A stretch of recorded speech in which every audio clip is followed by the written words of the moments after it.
Hi guys, I'm back. I might not use the video that I kind of like started off with. I might just start off again with this video because I got sidetracked watching my show. Now it's just playing reruns, so I'm caught up. But like I said in the other video that I might not use, I had to come in this room, which is the bedroom, because the room originally that I was recording in, which is the room I usually record in, was my living room. It gets kind of dark when it gets dark outside because I don't have that much good lighting in the living room. So I had to come in the bedroom. So that's why it's light now. Whereas the video before this might be dark, or in the mix, it might be dark because I was in the living room. But anyway, I wanted to come back on video to tell you guys about my biological brother, the only biological sibling to my knowledge that I have. Excuse me, y'all. I wanted to let you guys know about basically how I feel about mental illness and people that have mental illness that you're close to, as well as what do I feel about my brother after I met him, talked to him, was able to see him again after over 20 something years. So I'm going to get into it. All right. So if you guys have already seen the video, if you haven't, I might tag it on to this video since I'm talking about it, but I might not. I'm not sure.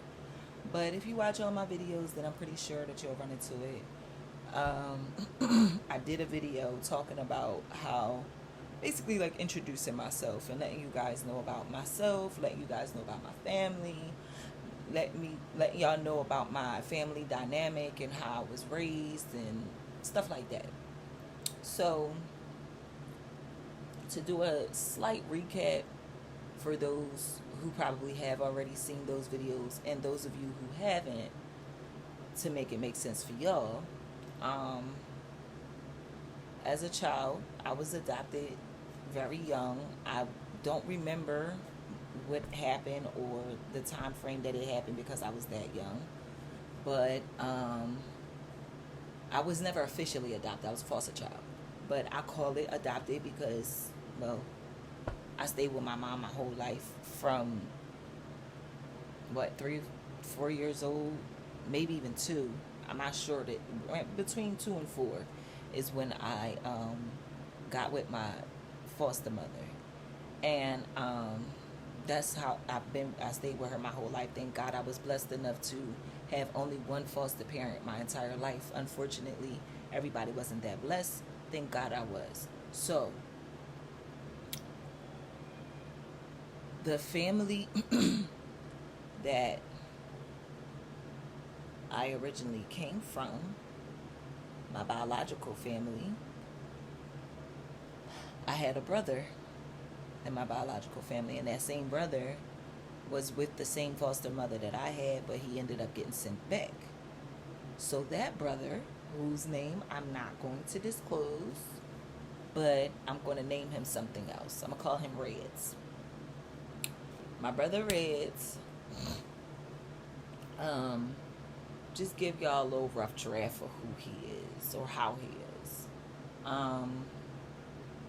I had linked back up with my brother. Let me see. I'm 32 now. So I linked back up with my brother. I was like 29 going on 30. Okay?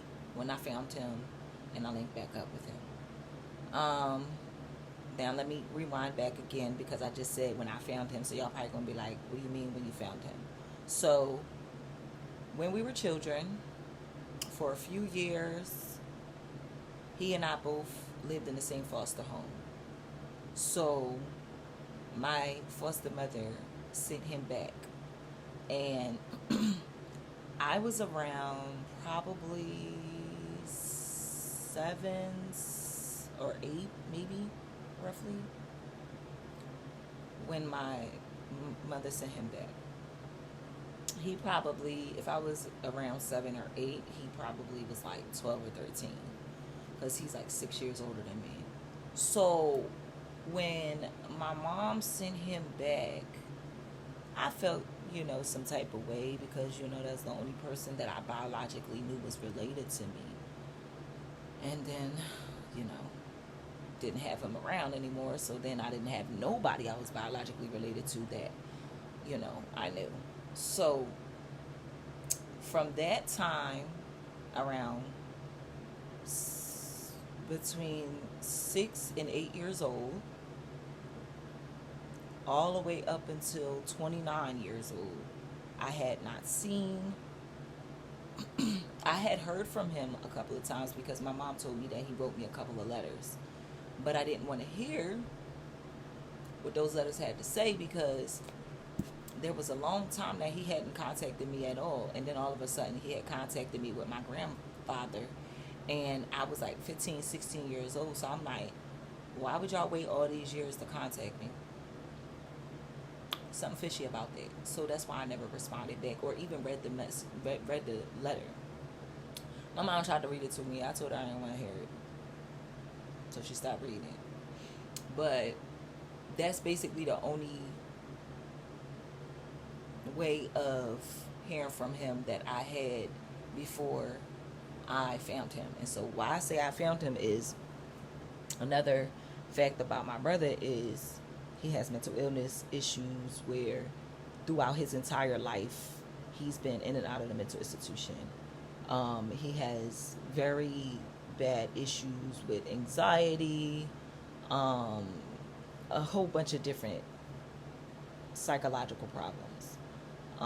And I knew this. So I had heard from an uncle of mine who knew one of my brother's old nurses, and he knew where he was because of knowing his nurse. So my uncle ended up telling me where my brother was, which was a mental institution. And so when I found the mental institution that he was in. I went there at least once or twice a week for like probably about 6 to 8 months, roughly. I'm not sure exactly. I know it wasn't a super duper short time, but I know it wasn't a whole year. So, I had talked to him many a times. We had plenty of conversations together where we talked, we vibed, we hung out, we chilled, whatever. And I even was going to his meetings with his, his doctors and his psychiatrists and stuff like that. So I was very actively involved as soon as I found him, because I felt like, I'm going to try my best to try to build a relationship with my brother. Now, mind you, I don't know my biological mother or my biological father. My brother, as far as I know, is my only sibling. So I'm like, if I could try to make a positive, affecting relationship flourish between he and I would love to try to. So that was what my agenda was for coming back and forth, to the mental hospital to see him and stuff like that, even though typically I couldn't really afford it, because at that time I was struggling, and I really was asking my boyfriend at the time to give me the money to go back and forth to see my brother, because I ain't really had an income coming in. So imagine how irritated and very hurt and upset I was when I called him one day. And like the way they have it set up at the mental institution is kind of similar to the jail, where, if not exactly like jail, but similar to jail, to the point where if you call the mental institution to talk to somebody it's like only one or maybe a few phones that people could talk on. So it might be somebody else on the phone or something like that, or it might be a lot of people around the phone. So one time when I called him, there's a number of times that I called him, but one time that I called him, I called and I'm like, I asked for him.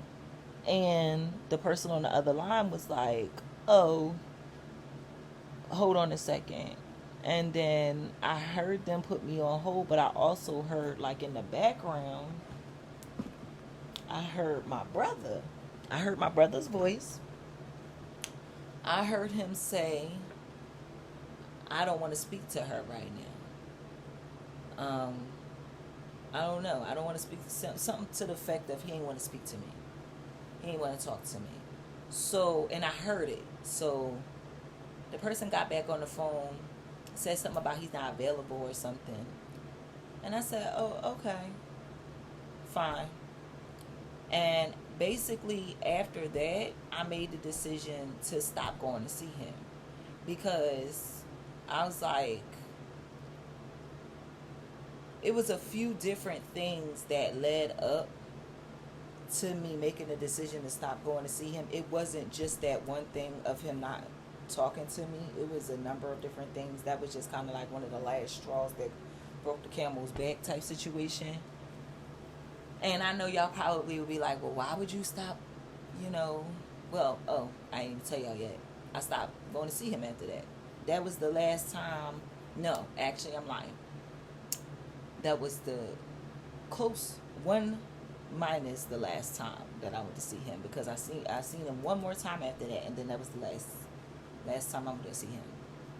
So I decided to stop seeing him and to stop going to see him, like I told y'all, first of all, because I didn't have enough money to be sitting there going back and forth, and he not even appreciating me being in his life again. And then I'm like, I don't have the money to keep going back and forth.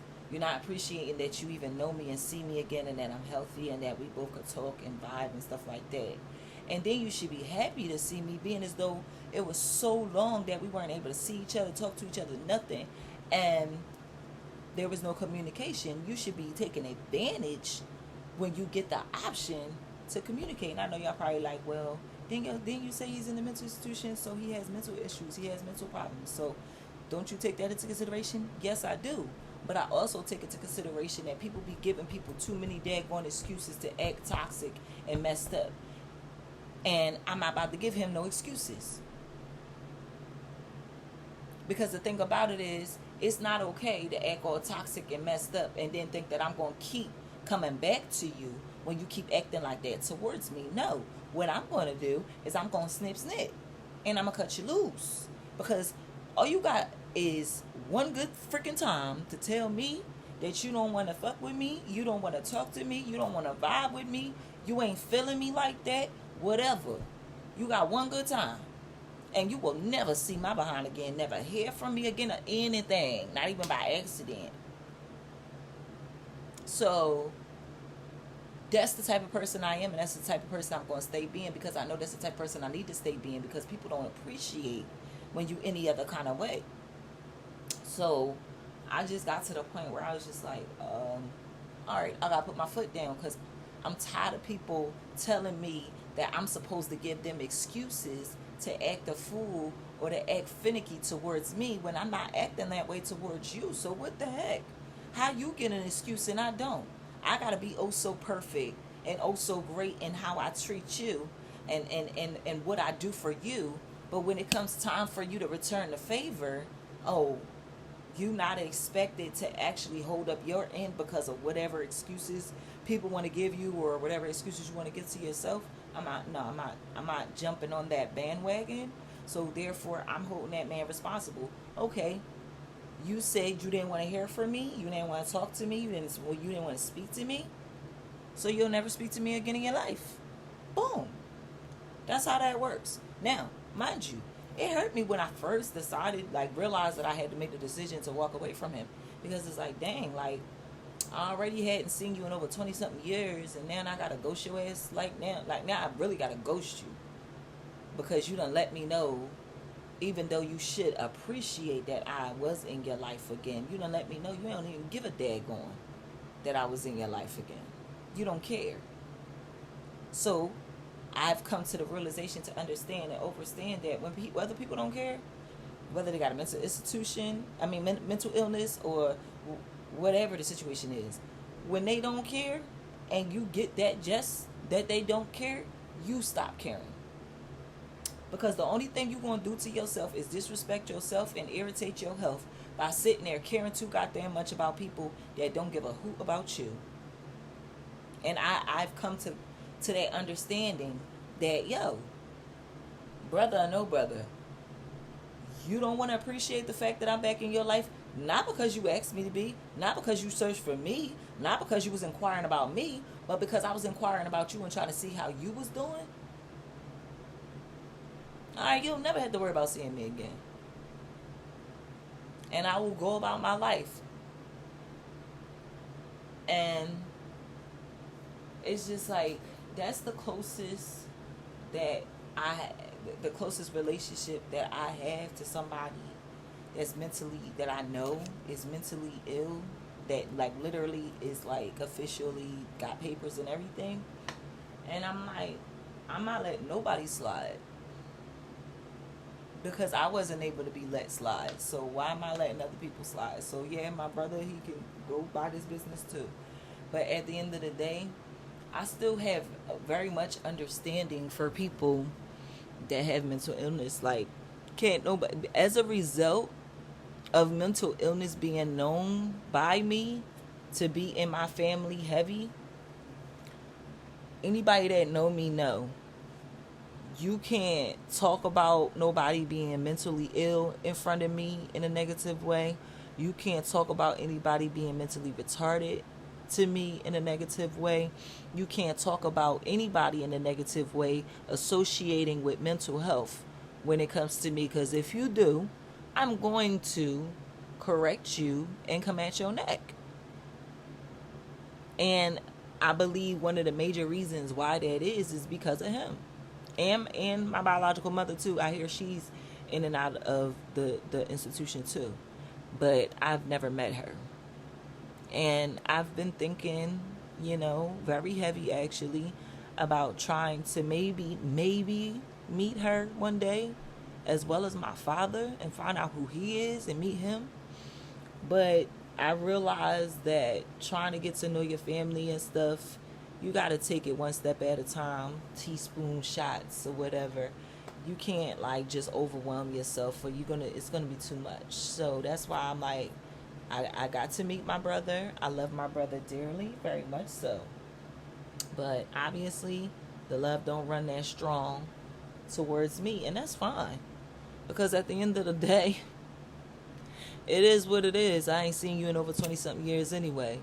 Luckily, I still had enough memories and love for you to even come looking for you. Because I didn't have to give a hoot about him. My uncle could have told me about where he was at, and I could have just been like, well, I don't care. I don't want to see him.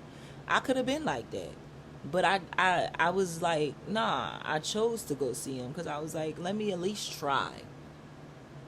And I had another issue where I tried to reach out to another biological family member of mine. My foster mother let me know that the guy that wrote the movie New Jack City, he's my cousin, my biological cousin. And I found him. My mom told me that he's my cousin, and I found him. I found him on Twitter. I wasn't able to find him anywhere else, but I found him on Twitter. So I tried to reach out to him. I wrote on his Twitter wall and basically told him, like, just a little rough draft of the situation. Was like, I know you don't know me, but I just found out that I said, I'm a foster child, been a foster child my whole life. I know you don't know me, but I just found out that you're a part of my biological family. Something like that. Something to that extent. And dude didn't even acknowledge the message. Just totally ignored me. I'm not going to disclose his name, but if you know who wrote the movie New Jack City, then you know who he is. But like, I was like, what's that about? I mean, shoot. I mean, I know it might be a little weird because he's famous, I guess. So he probably looking at it like, I know if that's true or anything. Well, motherfucker, you didn't even ask no questions. You didn't even try to find out whether I was telling the truth or not. You just straight up ignored me. And so since he ignored me, I just completely deleted him. Because I was like, what I'm not going to do is keep hurting my own feelings, seeing his name, and being reminded of the fact that I tried to reach out to you, and you totally ignored me like I was the plague. So I deleted him. But yeah, I've definitely thought and still thinking about meeting my biological mother, finding out what the heck is going on with her, and my biological father, and finding out what the situation is with him, and if I can meet any other family members that hopefully prayerfully have a better connection to me than I had with my brother, and a longer lasting connection than I had with my brother. That'd be great, to be able to have a consistent, healthy relationship with somebody that's connected to my biological family. I would love for that, you know. But again, getting back to the subject of mental illness, you know, even though I have a heart for mental ill people, because I know that if I let myself go, I could be one of them. Because I mean, it runs thick in my family, so I could be one of them. But I make sure I do the best that I can to keep myself from going that route, because I know it's a possibility that I could be one of them if I didn't hold myself to a certain level of, you don't go that route, you stay here. If I didn't do that, I'd be in and out of the mental institution just like them. So because of that, I have a big heart for people that's mentally ill, that's in and out of the mental institution, that have mental problems, that struggle with mental issues. Because even though I never went to a mental institution besides going to see someone else, I have had a breakdown, and I've had breaking situations that made me feel like my mental was being challenged and sometimes broken down and messing with me. So I also know what that feels like, to be challenged by your own mind. Like, sometimes I be thinking some crazy stuff, and I be sitting there thinking to myself, like, what the heck? What's up with you? Why you thinking this? And then I remember that thickness of the mental illness in my family, and I'm like, that explains it. So a lot of times, basically what I do, mind control. Like, when my anxiety start messing with me, like, because a lot of times that be a huge problem for me. My anxiety be, it's so hard for me sometimes to, you know, hang out around a large crowd of people without feeling like really nervous and kind of antsy and kind of like maybe even a little suspicious. Like, I don't know, it's kind of weird sometimes. And then nowadays it's even worse because it seems like the world is getting worse, so it makes me even more nervous sometimes. I don't know if that makes sense, but it's like a real challenge being a person that realizes that they have mental challenges and complications that they literally have had to learn how to control on their own. It's tough. But my message to those of you, my truth tribe, who's viewing me, who may have had issues with family members like I did, being so knee deep in the complication of mental illness, and or having the same issues that I have, as like dealing with mental pull and mental leveling and keeping yourself stable in your mind. If you are challenged with that, I understand, because I'm challenged with that almost every day. Like, honestly, almost every time I go out of the house or go around somebody that I'm not used to being around, I have anxiety problems. Even when I went to go see my mother on Mother's Day, where actually it wasn't on Mother's Day, it was a few days after Mother's Day because I couldn't go actually on Mother's Day. But even when I go to see her, I have anxiety issues. To explain to you guys what I mean by my anxiety issues is this: I get a very strong, kind of like sickly, overwhelming, scary kind of feeling whenever I know that I'm about to go around some people I haven't been around in a long time, or I'm about to go around some people that I don't know, or I'm about to go around some people that make me feel uncomfortable. Whatever the situation is, or if it's all of the above, I get lightheaded, like I get physically sick and mentally cloudy. I can't think straight. It's hard for me to like really like think of anything clearly. I get a headache. I get real lightheaded.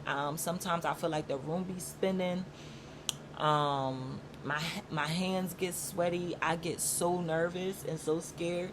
I get this crazy weird feeling in the pit of my stomach, like, yo, the whole nine. My skin get clammy, like everything. And it's like every time. And I say almost every day because I don't go out the house every day. So I don't see foreign people or people that I have not been around or seen before every day. But whenever I do, I have those issues all the time. And I literally have to talk to myself. And I have to like approach myself like I'm a child. Like I literally be talking to myself like, Ruth, it's okay. It's okay. I know how you feel. I know why you feel this way. But it's okay. I know that. I just want to let you know that it's okay. And I be talking to myself. And I know y'all probably look at this and be like, you be talking to yourself? Yes. Because sometimes I need expert advice. And being as though a lot of times other people might not have your best interests at hand, yeah, sometimes you got to talk to yourself. And matter of fact, with me, I have realized a lot of times I got to talk to myself, because I be around people, but for the most part, people don't always have your best interest at heart, so they don't always give you the best advice. Point blank, period. I'm going to keep it real the way it really is. So that's why I talk to myself, and I be like, I tell my stomach to calm down when my stomach is bothering me, when my head is hurting. I breathe. I take like deep breaths, and it's okay. Relax. Be cool. These people are people just like you. They mess up. They fuck up just like you. Excuse my mouth. But listen, they mess up just like you. They human just like you. So you don't have to be nervous to be around somebody that can mess up just like you can. Now let me drink some of this water because I've been holding it for quite some time sitting here talking. But I just don't really want to get off the subject, because I know a lot of times when I start talking I might get off the subject. So that's why I ain't really take the break to actually drink a nice amount of it like I've been wanting to. That's why I've been holding on to it for a while. But yeah, I really wanted to talk about this because I'm like, with COVID and like I said, everything else that's going on lately, it's been a lot of people that's been passing away. It's been a lot of people that's been dying. It's been a lot of people that's been losing it because of everything that's been going on. It's been a lot of people that's having a hard time maintaining it because there's been so much going on. Let me tell you something. Now, I don't see a psychiatrist personally myself, just because I feel like just like finding the perfect hairdresser or nail salon or anything else, you have to be very careful trying to find a really good psychiatrist. And that's what I really want to do. I want to be very careful, and I want to find a great one. And so I'm taking my time. But for my true tribe, if y'all have issues where y'all feel like y'all need somebody to talk to, y'all need a psychiatrist, y'all need a counselor, go get one, honey. Go get one. Get yourself some medical insurance. If you can't get any, buy any, try to get some, see if you can get some through the state or something, and go and get yourself some help. Because sometimes that's all we need is to go talk to somebody. Get it off your chest. And a lot of times that automatically just helps your psyche, just because you was able to lift it off your mind and put it into the universe, instead of it being overwhelmingly over on you all the time. And I feel like also, get in tune with your spirituality, whatever it may be. If you're religious, whatever it is. If you're just a person that likes to pray, whatever your motto is, whatever feels good to your spirit and whatever feels good to your soul, do that and keep doing it. Because that's what's going to make you feel better. That's what's going to make you do better. And that's what's going to make you have more clarity and what else you need to do in your life to be able to carry on without so much stress, without so much craziness and vulnerability and just racket that happens in life, just living. Because everybody got issues. Everybody got problems. Like, it's just the levels that's different and the people. But it ain't no one person on the face of this planet that ain't got no problems. I don't give a heck who says what. They lying. Point blank period. But on that note, y'all, I'm about to be outie. This might be my last video of the night. I don't know. Might not be. Because I'm trying to put out as much as I possibly can for you guys. Because, like I already explained in previous videos, like, my internet is whack. And I'm going to get better internet. But until I'm able to get that better internet, I always have to wait certain time frames for me to be able to put my videos up. Reason why is because my internet is so bad, it's hard to get anything put up on the web at any time. But when I do get things situated and secured enough to be able to go ahead and get my internet and be able to record and put up my videos basically anytime I want to, then you guys will be able to get a lot more consistent content that's probably not going to be so bunched. Because, like, right now, I kind of feel like my footage might be a bit bunched together because I can't put out videos whenever I feel like it. I got to put it out whenever I'm able to. Whenever I got the internet service that's strong enough to be able to successfully put it out. Other than that, it's like, can't put it out. Like, my internet's so bad, even though I'm about to try it right now to try to see if I can upload some pictures that I've been trying to upload that was not working. I'm going to try right now to see if those same pictures will work. I had taken some pictures of my nails after I did them, as well as I had taken some other photos and stuff. And I was trying to put it up on my Facebook, and I was not able to do so. Like, I was having issues and problems, and I was like irritated because I was like, I just want to put up my pictures. But that's another thing that happens too. When I'm trying to put up pictures or trying to put up a post or something like that, this internet, when it start acting crappy, yeah, it's not gonna work.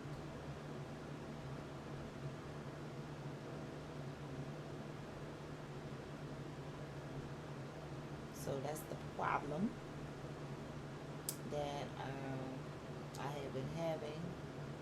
So I haven't been able to put up anything new lately. But I'm trying to put some up right now.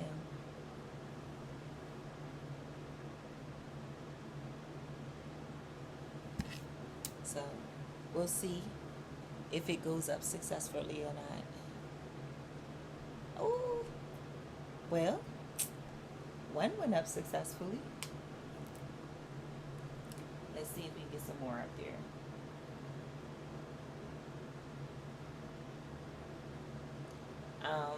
My mom was supposed to have uploaded a picture of my nails. Well, y'all can see them right now, but I never seen the upload, so I don't know whether she did it or not. But yay, it finally uploaded.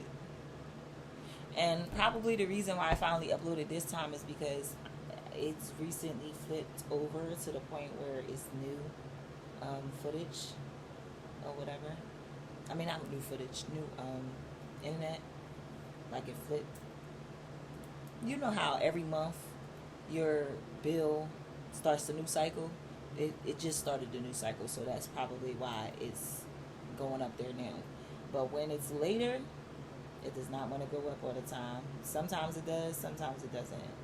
But I'm so glad that one went up. Yay! But anyway, I'm just like, I pray for my brother. I pray for my family, foster and biological. I pray for myself. I pray for everybody that I know. Because I know that prayer changes things. Prayer helps you. Prayer makes you feel better. And prayer helps your relationship with God become stronger. Just like talking to other people, you want your relationship with other people to become stronger, you got to talk to them more. Same thing with God. You want your relationship with God to become stronger, you got to talk to him more. And talking to yourself is a version of talking to God, because God is within you. And that's another reason why I never understood why so many times people act like it's so wrong or so terrible or so horrible to talk to yourself. Because it's like, isn't that the same as talking to God? Because God is within you, right? But anywho, y'all, if y'all watched the whole video straight through, thank you so much for supporting so heavily and so happily. I love you guys. Mwah! I love y'all. Thanks for the love. Thanks for the support. Like, comment, share, and subscribe if you like footage like this. If you like ladies like me that's trying to inspire others and trying to help people heal. We're trying to help people heal. I'm trying to help people heal over here because I'm healing myself over here. So I'm trying to help people heal over here. Like, this is the healing page. That's why I say y'all part of my truth tribe, because my name is Ruth and I'm always standing for the truth. And that's that on that. And that's how it's always going to be. And if y'all F with me, y'all F with the truth. Believe it. Know that. So, with that being the case, I love y'all. Oh, I got to show y'all my nails one more time, because even though I got 2 nails on that's not even a part of this set, and one of the nails is missing because I'm not going to put it on right now because it's helping me to be able to get into my eye. Look at that. Look, y'all. I'm trying to turn my hand up. Look at this. Y'all see this? Y'all see how beautiful this is? Amazing. Fab Essence press-on nails, y'all. I told y'all why I don't have this one on, even though I'm probably about to put it on anyway, but not right now though. So if I come back and put out some more videos tonight, y'all will be seeing me again. But if not, y'all be seeing me tomorrow. So God bless. And I pray that we all heal and that we all find the better direction in the better way. All of us. All right, y'all. Peace. Oh no, that's the bad hand. Peace.